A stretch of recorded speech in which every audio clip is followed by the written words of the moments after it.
Welcome to the KTA Coating Inspection Instrument Training Series. This is one of many modules that are available to you. You can find all the modules at kta.com or paintsquare.com. This module describes the use of the PosiTector 6000 dry film thickness gauge. The dry film thickness gauge complies with ASTM D7091 and SSPC PA2. The purpose of the dry film thickness gauge is to measure the thickness of the coating to verify that you comply with the specification requirements and the manufacturer's instructions. We're going to show you now how to verify the accuracy of the PosiTector 6000. Okay. All right, first turn on the gauge by pressing the center button. The gauge is factory calibrated, but before you use it, during use, and even after use, you should verify the accuracy. That can be done either by using smooth coating thickness standards. You measure the thickness of the standard, and then you have to subtract the base reading of the bare steel in order to make the proper adjustments. The other method is to use plastic shims. The plastic shims are color-coded, showing you different thicknesses. We're going to use the plastic shim method in this video. First, push the middle button to pull up the menu. I'm going to toggle down to calibration settings, push the middle button. There are three ways to make this adjustment to verify accuracy. 0 means if I'm painting on smooth steel like automotive, I actually zero the gauge on the bare metal. That's how it's adjusted.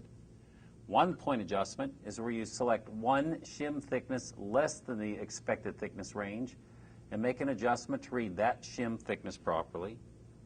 A 2 point adjustment is where you do a shim thickness less than the thickness expected and heavier, so you really bracket the range. I'm going to show you the 2 point adjustment. I select the 2 point, push the middle button. It's asking me now how many readings on the shim do I want to take. I'll push the plus button. I just raised it to 3, you see on the bottom of the scale. I'm going to select a shim, color-coded shim that's less than my expected thickness range. In this case, it's a 2.09 mil shim, 2.1 mils. Put the gauge down on the shim. The scale, the little faceplate shows me to lift it, put it back down. Just watch the diagram. I lift it again. I'll put it down to do my third reading.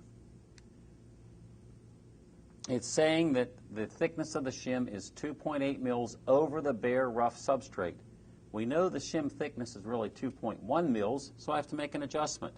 I do that by hitting the minus button until I get the shim thickness, which in this case is 2.1 mils.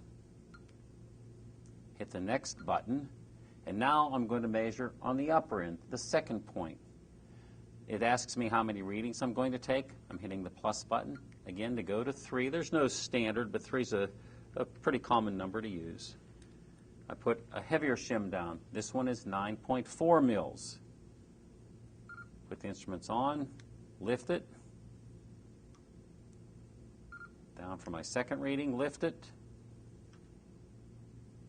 And the third reading. The gauge is reading 10 mils on a 9.4 mil shim, so I'm going to reduce that down to 9.4. And frankly, if you're within a few tenths of a mil, it's really accurate. Now I'm ready to go. I hit next. I can now measure the thickness of the coating above the roughness of this substrate that's been painted. Put the gauge on the paint thickness, 6.4 mils. That means 6.4 mils of coating above the peaks of the profile. 5.8 mils, 6.9 mils, and so forth. And that's all there is to it. And again, other modules are available for your viewing at kta.com or paintsquare.com.